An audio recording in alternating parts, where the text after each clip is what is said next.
જય શ્રી કૃષ્ણ મિત્રો, નિત્ય સત્સંગમાં આપ સૌનું સ્વાગત છે। આજે આપણે સાંભળીશું શ્રાદ્ધનું મહાત્મય। તો જો આ વિડીયો તમને પસંદ પડે તો લાઈક અને શેર કરી ચેનલને સબસ્ક્રાઈબ જરૂરથી કરજો। આપણા શાસ્ત્રોમાં શ્રાદ્ધની વ્યાખ્યા કરી છે કે પિતૃઓ માટે આપણે જે કંઈ કાર્ય શ્રદ્ધાથી કરીએ છીએ એ જ શ્રાદ્ધ। શ્રાદ્ધમાં શ્રદ્ધા હોવી જરૂરી છે। મનુષ્ય માત્ર ઉપર મુખ્ય 3 પ્રકારના ઋણ હોય છે: દેવ ઋણ, આચાર્ય ઋણ અને પિતૃ ઋણ। શ્રાદ્ધનો ભાવ એ છે કે પિતૃઓને આપણે સાચું શ્રદ્ધા સુમન સમર્પિત કરીએ, અને આ જે શ્રદ્ધા સુમન સમર્પિત કરવાનો ભાવ શ્રાદ્ધમાં છે। શ્રાદ્ધની જે પરંપરા છે એ સૃષ્ટિના આરંભમાં બ્રહ્માજીએ શરૂ કરી હતી। મહાભારત શાંતિ પર્વના દાન ધર્માનુશાસન પર્વમાં પણ શ્રાદ્ધનો મહિમા વર્ણવ્યો છે। યુધિષ્ઠિરે ભીષ્મ પિતામહને પ્રશ્ન પૂછ્યો કે હે પિતામહ, શ્રાદ્ધની ઉત્પત્તિ કેવી રીતે થઈ? ત્યારે એનો જવાબ આપતા ભીષ્મ પિતામહ યુધિષ્ઠિરને જણાવે છે કે પિતૃઓનું સાચું શ્રદ્ધાસુમન સમર્પિત કરવા માટે સૃષ્ટિના આરંભ કાળે બ્રહ્માજીએ જ શ્રાદ્ધની ઉત્પત્તિ કરી હતી। શ્રાદ્ધની જે વિધિ છે એ પણ બ્રહ્માજીએ જ સૌપ્રથમ સૃષ્ટિલોકમાં પ્રચલિત કરી છે। બ્રહ્માજીએ સૃષ્ટિલોકમાં ઘોષણા કરી કે પિતૃઓને પિંડદાન શ્રાદ્ધ દ્વારા આપી શકાશે।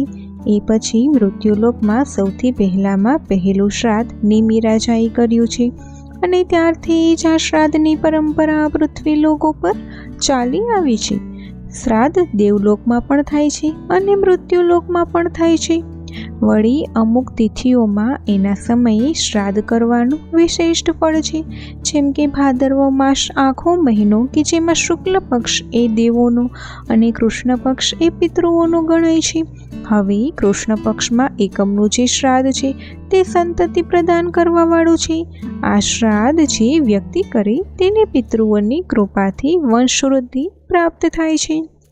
અમાવસ્યાનું શ્રાદ્ધ એ સર્વે મનોકામના પૂર્ણ કરવાવાળું શ્રાદ્ધ છે। શ્રાદ્ધ પક્ષમાં કાગવાસ નાખવામાં આવે છે, તેનું પણ ખાસ મહત્વ છે। આપણા પુરાણોની દ્રષ્ટિએ જોઈએ તો કાગડાનું આયુષ્ય આશરે 200 વર્ષનું છે, એટલે કાગડાએ આપણા પૂર્વજોને જોયા છે એમ માનવામાં આવે છે।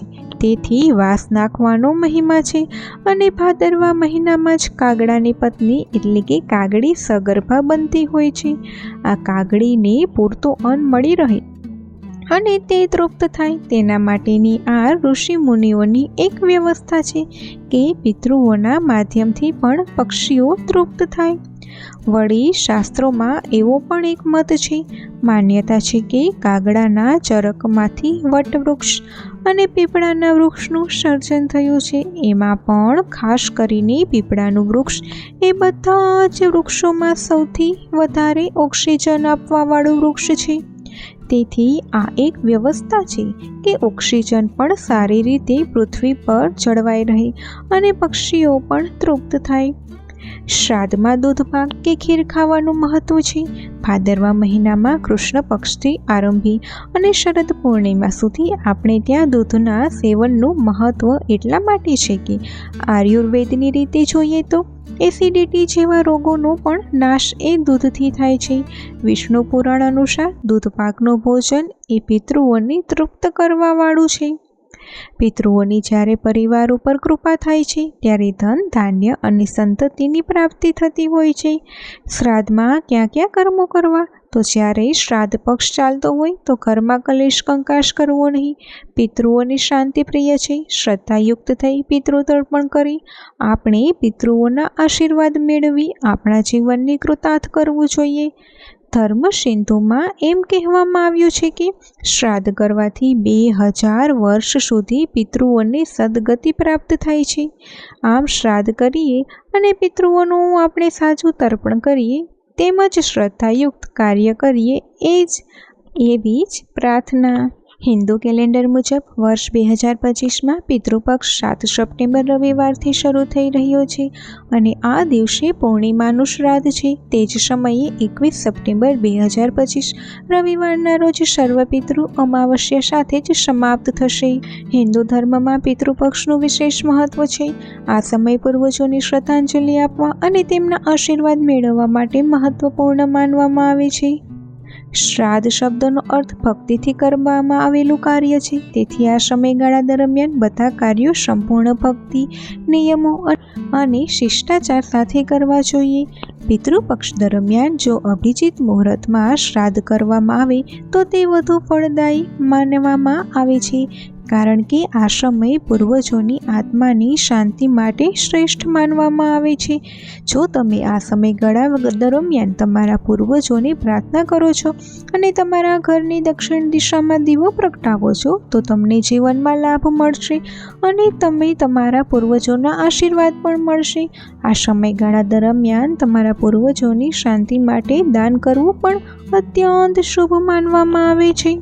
પિતૃપક્ષ દરમિયાન ભક્તિભાવથી કરવામાં આવતું દરેક કાર્ય ફક્ત પૂર્વજોને સંતુષ્ટ કરતું નથી, પરંતુ જીવનમાં સકારાત્મક ઉર્જા અને સુખ શાંતિ પણ લાવે છે. આ સમયે તમારા પૂર્વજો માટે તર્પણ વગેરે જેવા ધાર્મિક વિધિઓ કરવા ખાસ ફળદાયી માનવામાં આવે છે. પિતૃઓ માટે શ્રાદ્ધ, તર્પણ અને પિંડદાન કરવાની પરંપરા તો સદીઓથી ચાલી આવી રહી છે. એવું માનવામાં આવે છે કે આ સમયગાળા દરમિયાન ભક્તિ અને યોગ્ય વિધિઓ સાથે કરવામાં આવેલ કાર્યો વ્યક્તિને માત્ર સમૃદ્ધિ જ નહીં પણ વંશ વધારવામાં પણ મદદ કરે છે. આ ઉપરાંત આ સમયે પૂર્વજોને શ્રદ્ધાંજલિ આપવા માટે અને તેમના આશીર્વાદ મેળવવા માટે પણ મહત્વપૂર્ણ માનવામાં આવે છે. તો મિત્રો, આ હતું શ્રાદ્ધ પક્ષનું મહાત્મય. તો જો આ માહિતી તમને પસંદ પડી હોય તો વિડીયોને લાઈક અને શેર કરી ચેનલને સબસ્ક્રાઈબ જરૂરથી કરજો. ધન્યવાદ. જય શ્રી કૃષ્ણ.